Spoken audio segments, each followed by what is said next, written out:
Good evening, everyone, and welcome to the Droning Professor. Tonight we're going to learn about forgotten Cold War bunkers. As you make yourselves comfortable, please take a moment to let us know where you're listening from and feel free to subscribe. Now, as always, take a moment for some deep breaths, letting your mind and body relax for a good night of sleep. You know, when I was a kid, I used to think the coolest thing about the Cold War was that it sounded like everyone was just giving each other the silent treatment on a global scale. Turns out, it was much more dramatic than that. While tensions were icy on the surface, beneath our feet, both superpowers were frantically digging holes like paranoid gophers, preparing for the world's worst neighborhood dispute. Tonight, we're going underground literally. We're going to explore the fascinating, bizarre, and often hilarious world of forgotten Cold War bunkers. These are the places where government officials planned to wait out nuclear Armageddon in style, where military personnel prepared for scenarios straight out of science fiction, and where taxpayer dollars went to create some of the most elaborate, expensive holes in the ground humanity has ever conceived. Let's set the stage. It's 1945. World War II has just ended, and humanity has just discovered that we've created a weapon so powerful it can turn entire cities into atomic shadows. The United States drops atomic bombs on Hiroshima and Nagasaki in August of 1945, and suddenly everyone realizes that warfare has fundamentally changed. It's no longer about who has the biggest army or the most ships, it's about who can deliver the most devastating payload from thousands of miles away. By 1949, the Soviet Union detonates its first atomic bomb, and the arms race is officially on. And I mean officially. This isn't a race where everyone's jogging together for charity. This is a sprint where both sides are constantly looking over their shoulders, convinced the other guy is about to pull ahead. The American government, in its infinite wisdom, decides that the best way to prepare for potential nuclear war is to start digging. And boy, did they dig. They dug bunkers for presidents, bunkers for Congress, bunkers for military commanders, and bunkers for all the important government documents that future post-apocalyptic survivors would need, like tax records and congressional meeting minutes. Because nothing says rebuilding civilization quite like parliamentary procedure. Let's start with one of the most infamous bunkers, Mount Weather Emergency Operations Center, located in the Blue Ridge Mountains of Virginia, about 48 miles from Washington, D.C. This facility was built in the late 1950s and became operational in 1959, though its full capabilities weren't publicly known until much later. Mount Weather is essentially a small underground city. We're talking about a facility carved into solid rock, with enough space to house several thousand government officials and their support staff. It has its own water supply, power generation, sewage treatment, and even a small lake. There are dormitories, hospitals, cafeterias, and yes, because bureaucracy never sleeps, offices where the continuation of government could theoretically function during a nuclear war. The facility was designed to be the headquarters for the Federal Emergency Management Agency, or FEMA, and to serve as a relocation site for the president and other top government officials in the event of a nuclear attack. It's part of what's called the Continuity of Government program, which is a fancy way of saying where important people hide while everyone else deals with the apocalypse. What's particularly amusing about Mount Weather is that it was so secret for so long that when a plane crashed into the mountain in December of 1974, killing all 92 people aboard, the subsequent investigation revealed the existence of this massive underground facility. The government had been so good at keeping it secret that even airline pilots didn't know there was a restricted area there. Talk about compartmentalized information. The facility is still operational today, though its exact current use is classified.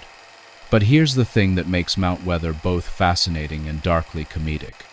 During the Cold War, they conducted regular drills where government officials would practice evacuating to the bunker. Can you imagine being a mid-level bureaucrat getting the call at 3 in the morning that it's time for a nuclear drill? Honey, I can't make it to Jimmy's soccer game on Saturday. We're practicing the end of the world again. If Mount Weather was functional, the Greenbrier bunker was functional with class. Located beneath the luxury Greenbrier Resort in White Sulphur Springs, West Virginia, this bunker was designed specifically for Congress. Construction began in 1958 and was completed in 1962, camouflaged as a renovation and expansion of the resort's conference facilities. The bunker could accommodate all 535 members of Congress, plus about 300 support staff. It featured dormitories, a cafeteria, a clinic, decontamination areas, and my personal favorite detail, a massive congressional chamber where our elected officials could continue legislating while the world burned above them. Here's what kills me about the Greenbrier. The government maintained this bunker in secret for over 30 years by disguising it as a regular resort facility. The above-ground portion was a fully functioning luxury hotel where people went for vacation, completely unaware that beneath their feet was a massive bunker, stocked with supplies and ready to house Congress at a moment's notice. The cover story was brilliant. A company called Forsyth Associates was supposedly handling audio-visual equipment maintenance for the resort's conference center. In reality, Forsyth Associates was a front organization that maintained the bunker. They had employees working there full-time, and these employees would blend in with the regular resort staff. Imagine being one of those workers. What do you do for a living? Oh, I maintain secret government bunkers disguised as conference centers. You know, the usual. The bunker was exposed in May of 1992 by investigative journalist Ted Gupp in the Washington Post, and the government officially decommissioned it shortly after. Today, you can actually tour the bunker, which is now a tourist attraction. Nothing says post-Cold War capitalism quite like charging people admission to see where their tax dollars went. The attention to detail in the Greenbrier is remarkable. They built a blast door that weighs 25 tons but is so well balanced that one person can open it. The dormitories were designed with congressional seniority in mind. Senior members got slightly less cramped accommodations. Even in nuclear war, rank has its privileges. They also stocked the bunker with congressional stationery and office supplies, because, apparently, even during Armageddon, someone needs to take meeting notes. Now let's head west to Colorado Springs, Colorado, where Cheyenne Mountain Complex has been carved into solid granite. This facility is perhaps the most famous military bunker in the United States, partly because it's been featured in countless movies and TV shows. Construction began in May of 1961 and was completed in February of 1966 at a cost of about $142 million, which, adjusted for inflation, is well over $1 billion in today's money. Cheyenne Mountain was built to house NORAD, the North American Aerospace Defense Command, which is responsible for monitoring airspace and detecting potential missile attacks. The facility is buried beneath 2,000 feet of granite and consists of 15 three-story buildings housed inside hollowed-out chambers within the mountain. Here's where the engineering gets really impressive and slightly insane. The buildings inside Cheyenne Mountain don't actually touch the cave walls.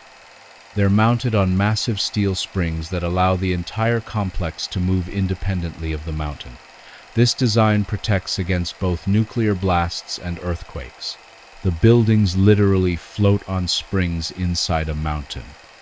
If that doesn't sound like a James Bond villain's lair, I don't know what does. The complex has its own power plant, water supply, and enough provisions to allow 1,500 people to survive independently for extended periods. The blast doors weigh 25 tons each. There's that number again. Cold War engineers really love their 25-ton doors and are 3 feet thick. During the height of the Cold War, Cheyenne Mountain operated 24 hours a day, 7 days a week, with personnel constantly monitoring for signs of Soviet missile launches. Can you imagine working in there? You're 2,000 feet inside a mountain, surrounded by billions of tons of rock, staring at screens, waiting for the signal that nuclear war has begun. The break room conversations must have been interesting. How was your day? Oh, watched for the end of civilization. usual Tuesday stuff. In 2006, NORAD actually moved most of its operations out of Cheyenne Mountain to nearby Peterson Air Force Base, citing cost savings and improved working conditions. Apparently, people prefer working in actual buildings with windows rather than inside mountains. Who knew? However, the facility remains operational and ready to be reoccupied if needed. It's now in what the military calls warm standby status, which I think is military speak for, we spent too much money building this thing to just abandon it.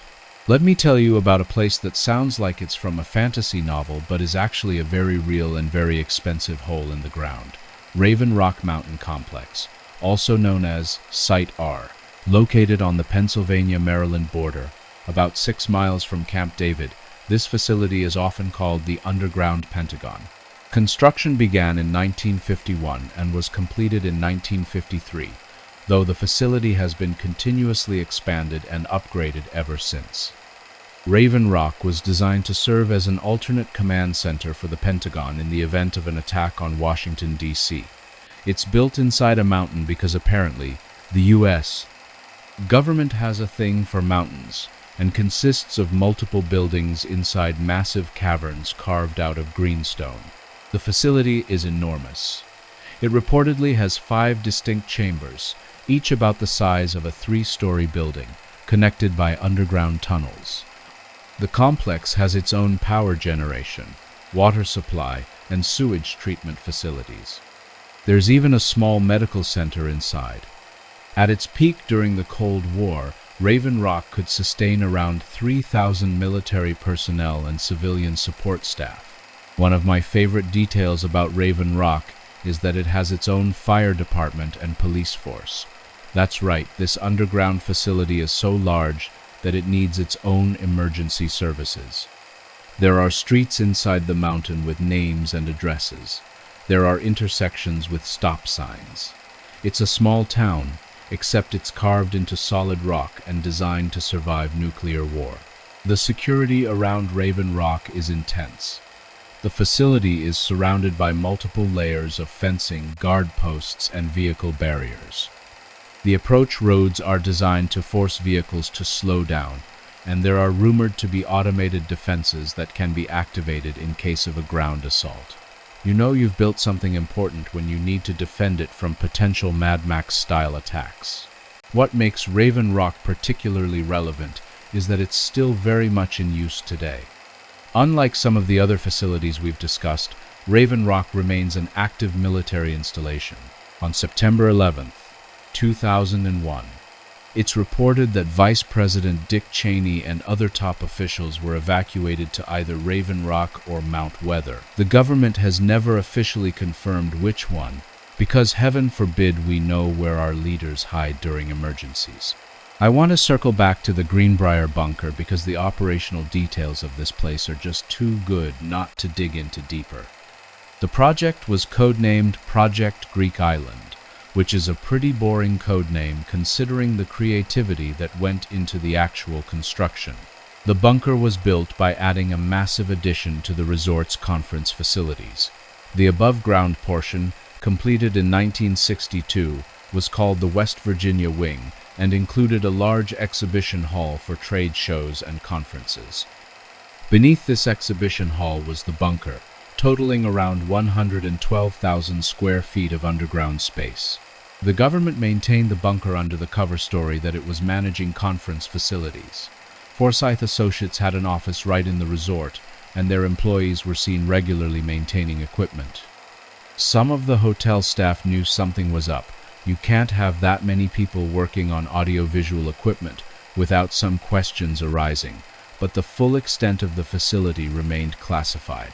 Supply trucks would arrive regularly, supposedly delivering conference equipment but actually restocking the bunker with food, water, medical supplies, and other necessities. The bunker was maintained in a constant state of readiness, with fresh sheets on the bunks and current magazines in the lounges, as if Congress might arrive at any moment. The deception extended to the design of the bunker entrance. The main blast door was hidden behind what appeared to be a normal wall panel in the resort's basement. You could walk right past it without knowing you were steps away from a facility designed to house the entire U.S. Congress. When the Greenbrier bunker was finally exposed in 1992, it caused a minor sensation. The Washington Post article that revealed its existence included photos and detailed descriptions of the facility's layout. The government immediately decommissioned the bunker once the secret was out. There was no point maintaining it. Soviet intelligence almost certainly already knew about it anyway, but public exposure was another matter entirely. Here's the kicker. After decommissioning, the resort actually started giving tours of the bunker, turning what was once a classified government facility into a tourist attraction. For a fee, you can walk through the Congressional chambers, see the dormitories, and learn about Cold War history. It's actually a pretty good tour, I hear. Nothing says the Cold War is over, quite like selling tickets to your secret bunkers. Let's shift gears from command bunkers to launch facilities. Throughout the Cold War, the United States built hundreds of underground silos housing intercontinental ballistic missiles, or ICBMs.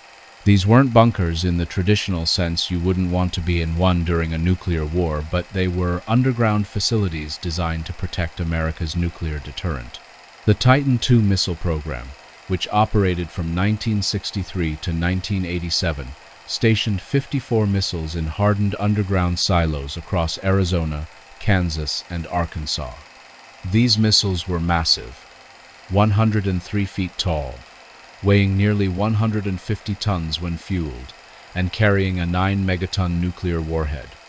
For reference, the bomb dropped on Hiroshima was 15 kilotons. The Titan II warhead was 600 times more powerful. Each Titan II silo was an engineering marvel. The missile sat in a silo about 50 feet in diameter and 150 feet deep, with walls of reinforced concrete several feet thick. Next to the silo was an underground control center, where a crew of 4 worked 24-hour shifts, ready to launch the missile on presidential command. The control centers were connected to the silo by a tunnel, and both were protected by massive blast doors.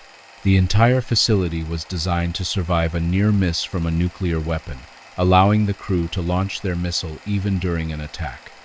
The crews lived, ate, and slept in the control center during their shifts, which typically lasted 24 hours. Imagine telling someone at a party, "Yeah, I spent 24-hour shifts sitting next to a 9-megaton nuclear warhead. How was your week?" After the Titan II program was decommissioned in the late 1980s, most of the silos were destroyed as part of arms reduction treaties. However, one silo in Arizona was preserved as a museum, the Titan Missile Museum near Tucson. This is the only Titan II site left intact in the world, and you can actually tour it. The museum experience is surreal. You take an elevator down into the silo, walk through the same tunnels the missile crews used, and see the control room exactly as it was during the Cold War, complete with all the original equipment. There's even a training missile still sitting in the silo. Standing next to that missile, looking up at its massive size, really drives home the insanity of the Cold War arms race. We built 54 of these things, planted them across the American Southwest, and kept them on constant alert for over 20 years. While the government was building elaborate facilities for officials and military personnel, they also wanted to provide some level of protection for ordinary citizens. Thus was born the Fallout Shelter program, which was both a genuine civil defense effort and one of the most darkly comedic chapters of Cold War history. In the early 1960s, President John F. Kennedy pushed for a national fallout shelter program. The government identified existing buildings, schools, hospitals, office buildings that could provide protection from radioactive fallout, and marked them with distinctive yellow and black signs. They also encouraged homeowners to build their own backyard fallout shelters. This is where things get wonderfully absurd. Companies started marketing prefabricated fallout shelters to suburban homeowners. These ranged from simple corrugated steel tubes buried in the backyard to elaborate underground spaces with multiple rooms. Some wealthy families built shelters that resembled underground apartments, complete with bunk beds, portable toilets, board games, and enough canned goods to last weeks. The government published pamphlets with titles like Fallout Protection, What to Know and Do About Nuclear Attack, and The Family Fallout Shelter. These pamphlets, which you can still find online, are fascinating artifacts. They're written in this chirpy, optimistic tone that suggests surviving nuclear war is just a matter of good planning and positive thinking. Build a shelter. Stock it with supplies. Your family can survive. It's like a cookbook for Armageddon. The shelters were supposed to protect against radioactive fallout, not the initial blast or heat. The logic was that if you were far enough from ground zero to survive the immediate effects of a nuclear explosion, you could hide underground for a few weeks while the most dangerous radiation decayed, then emerge to rebuild.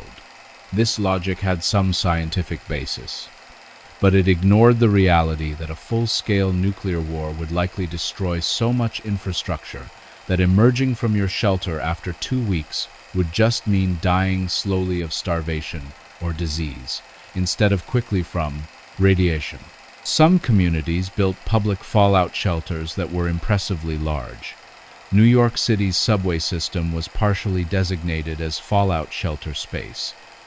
The government stockpiled supplies in buildings across the country, marking them with fallout shelter signs. At its peak in the early 1960s, the government identified shelter space for millions of Americans. The fallout shelter craze peaked around 1961 to 1963, driven by events like the Berlin crisis and the Cuban Missile Crisis. Then interest gradually waned.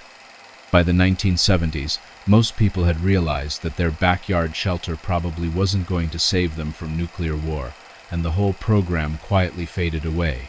Today, many of these shelters remain, forgotten and unused. Suburban homeowners occasionally discover old fallout shelters when renovating their properties, usually now filled with groundwater, spider webs, and rusted cans of 50-year-old crackers. Some people have converted old shelters into wine cellars or storage rooms, which seems appropriate. If you can't use it to survive nuclear war, you might as well use it to store your Cabernet. Beyond the major facilities we've discussed, the U.S. government maintained dozens of smaller bunkers as part of its continuity of government program.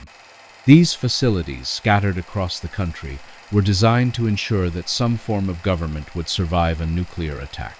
Many of these sites remain classified, but we know about some of them through declassified documents, investigative journalism, and the occasional accidental revelation.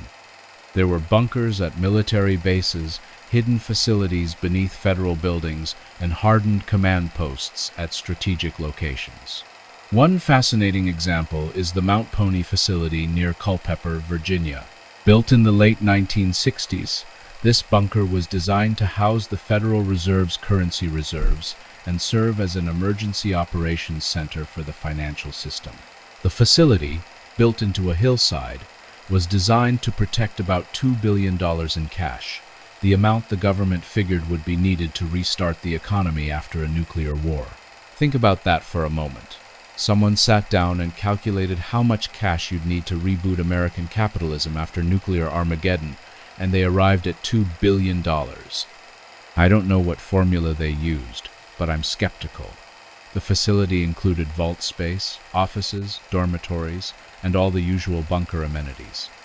It was decommissioned in the 1990s when someone finally realized that paper money wouldn't be particularly useful in a post-nuclear wasteland. The building is now privately owned and has been used as data storage because nothing says high-tech future quite like turning your nuclear war vault into a server farm. Another interesting facility was the Special Facility at Olney, Maryland, near Washington, D.C. This underground bunker was reportedly designed as a backup site for the National Security Agency, or NSA. Details are scarce because, well, it's the NSA, and they're not big on sharing. But reports suggest it was built in the 1970s and designed to allow intelligence operations to continue during a nuclear war, because apparently spying on people remains a priority, even during the apocalypse. No discussion of Cold War bunkers would be complete without mentioning the various accidents and near disasters that occurred. The U.S. military uses the term broken arrow to refer to accidents involving nuclear weapons, and there were more of these incidents than most people realize. One particularly relevant incident occurred at the Damascus Titan II silo in Arkansas in September of 1980. A maintenance worker was conducting routine work in the silo when he dropped a socket wrench. The socket fell about 70 feet and punctured the missile's fuel tank, causing a leak of toxic, highly explosive rocket fuel. The crew evacuated the silo, but the fuel vapor eventually ignited, causing a massive explosion that blew the silo's 740-ton blast door hundreds of feet into the air and sent the nuclear warhead flying into the woods nearby. Miraculously, the warhead didn't detonate. Nuclear weapons have safety features that prevent accidental detonation, but one person was killed in the explosion and many others were injured. The entire incident was caused by a dropped wrench. A wrench. We came terrifyingly close to accidentally nuking Arkansas because someone dropped a tool. The incident highlighted the risks inherent in maintaining these weapons systems. Here were crews working 24-hour shifts in underground bunkers, surrounded by millions of pounds of explosive rocket fuel and nuclear warheads, often doing tedious maintenance work while exhausted. It's a miracle more accidents didn't occur. The Damascus incident also revealed something interesting about these facilities. They were built to survive external attacks, but weren't necessarily well designed to contain internal disasters. The explosion destroyed the silo and surrounding area, demonstrating that these hardened facilities had vulnerabilities the designers hadn't fully considered. Let's talk about what it was actually like to work in these facilities during the Cold War. The people who staffed these bunkers weren't action heroes from the movies. They were regular military personnel and civilian employees doing what was often mind-numbingly boring work. At places like Cheyenne Mountain and the Titan II silos, crews worked long shifts, monitoring equipment, running drills, and maintaining systems. The work was vital but repetitive. Imagine staring at radar screens or checking missile systems for hours on end, knowing that if you ever actually needed to use your training, it would mean the world was ending.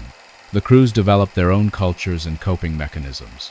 In the Titan II silos, crews would personalize their control centers within regulations, bringing photos from home, playing music during downtime, and finding ways to make the sterile underground spaces feel more livable. Some crews became intensely close, like submarine crews, bonded by the isolation and stress of their work. There were strict protocols for everything. Launching a nuclear missile required precise coordination between crew members, with multiple checks and safeguards. No single person could launch a missile alone. The famous two-key system, where two officers had to simultaneously turn keys that were too far apart for one person to reach both, was designed to prevent unauthorized launches. Though, let's be honest, if someone was determined enough to end the world, they could probably find a stick. Food in the bunkers ranged from adequate to terrible, depending on the facility. The larger complexes like Mount Weather and Cheyenne Mountain had real cafeterias with trained cooks.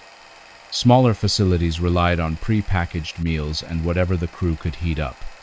Many bunkers had recreational facilities, game rooms, small gyms, maybe a TV, because even during the potential apocalypse, people need to unwind. I'd be remiss if I didn't mention that the Soviets were doing their own frantic digging during the Cold War. While we don't have as much detailed information about Soviet bunkers because, they were Soviet bunkers, we know they built extensive underground facilities of their own. The Soviet Union constructed deep bunkers for its leadership in Moscow and other major cities. They built command centers, communication facilities, and shelter systems that in some ways exceeded what the Americans built. The Soviets were particularly fond of building facilities deep underground, often hundreds of feet beneath the surface, because they assumed American nuclear weapons would be targeting their leadership and military facilities. One facility we know about is the underground complex at Mount Yamantau in the Ural Mountains, which was under construction during the Cold War and reportedly continued being built even after the Soviet Union collapsed. The complex is believed to be one of the largest underground facilities in the world, though its exact purpose remains classified by the Russian government.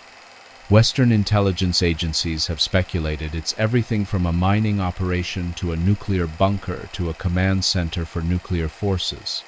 The Russian government's official position has been various versions of "it's just a mining facility," which is the international relations equivalent of "these aren't my pants." The Soviets also built extensive metro systems that doubled as bunker networks. The Moscow Metro, famous for its ornate stations, has secret lines and bunkers connected to it. Metro 2, as it's called, is a secret metro system allegedly built parallel to the public system, connecting government facilities and providing evacuation routes for leadership. The Russian government has never officially confirmed Metro 2's existence, but enough evidence has emerged from various sources to convince most experts it's real. When the Cold War ended with the collapse of the Soviet Union in 1991, the United States suddenly had a problem.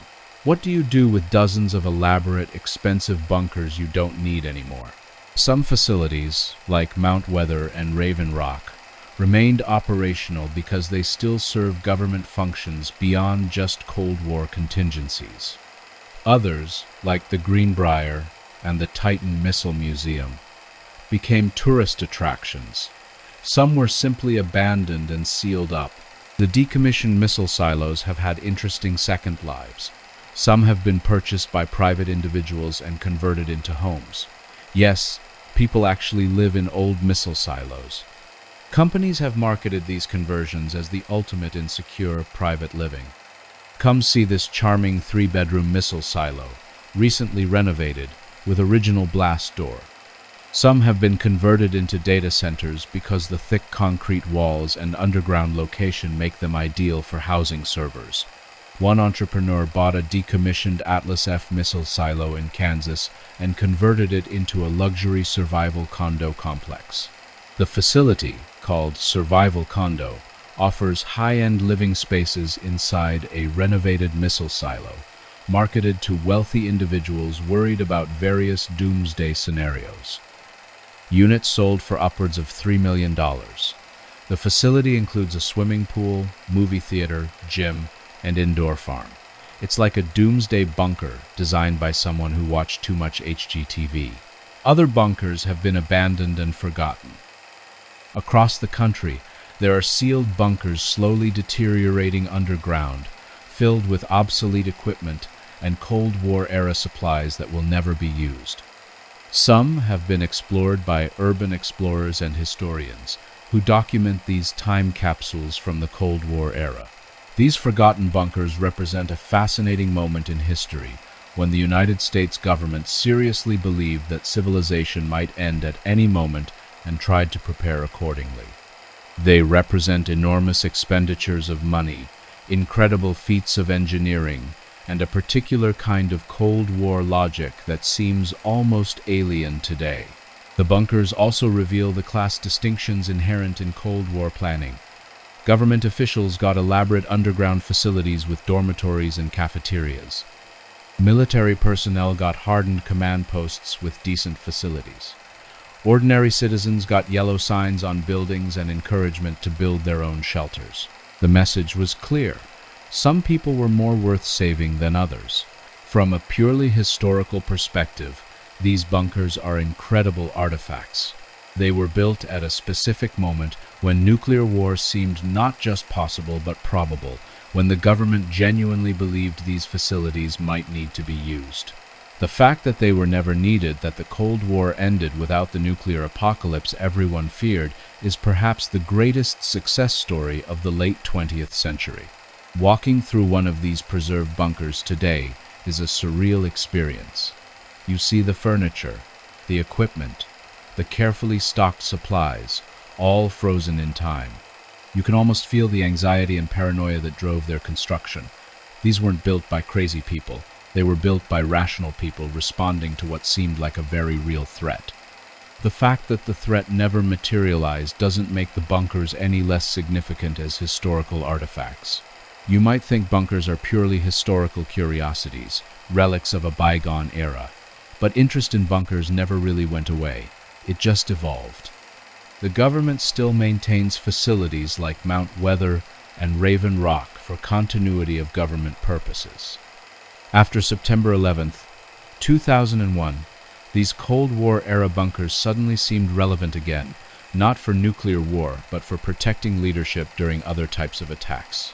Private bunker construction has also seen a resurgence, driven by various anxieties: terrorism, nuclear threats from countries like North Korea, natural disasters, pandemics, economic collapse, or just general uncertainty about the future. Companies now market luxury bunkers to wealthy individuals, offering the same basic product as Cold War-era bunkers, but with modern amenities. The COVID-19 pandemic even sparked renewed interest in bunkers and isolated retreats, as people looked for ways to escape a contagious disease. Though I'm not sure how useful a nuclear bunker is against a virus, unless you're planning to seal yourself inside for several years, which seems excessive even by pandemic standards. As we wrap up our journey through America's underground landscape, I want you to appreciate the fundamental paradox these bunkers represent. On one hand, they're monuments to human paranoia and Cold War excess. We spent billions of dollars digging elaborate holes in the ground to prepare for a war that thankfully never happened. We built facilities designed to preserve government institutions that might not matter in a post-nuclear world. We created plans for surviving nuclear war that ignored the reality that surviving the initial attack might just mean dying more slowly afterward. On the other hand, these bunkers represent genuine preparation for a real threat. Nuclear weapons exist. During the Cold War, the United States and Soviet Union had enough nuclear weapons to destroy civilization several times over. The people who built these bunkers weren't crazy. They were responding rationally to an insane situation. If deterrence had failed and nuclear war had occurred, these bunkers might have actually served their purpose, preserving some continuity of government and command structure in the chaos. The bunkers also represent remarkable feats of engineering. Building a functional small city inside a mountain is no small achievement. Creating a facility that can survive a near miss from a nuclear weapon requires solving incredibly difficult technical problems.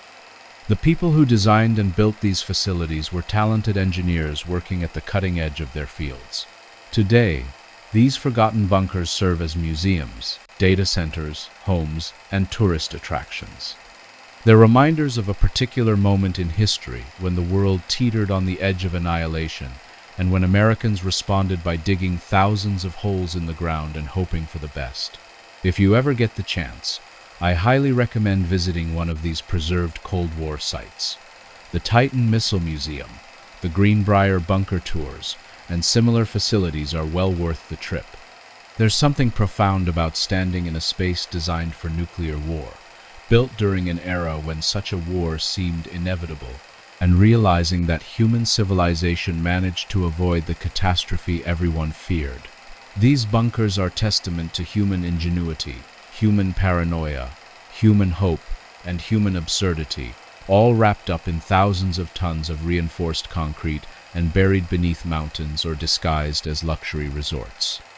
They're forgotten now, slowly deteriorating or repurposed for new uses, but they remain important reminders of a time when we stared into the abyss and then decided to dig holes, just in case the abyss stared back. Good night, everyone. And in case you've enjoyed our evening talk so much and still might be awake, here is another educational video for you.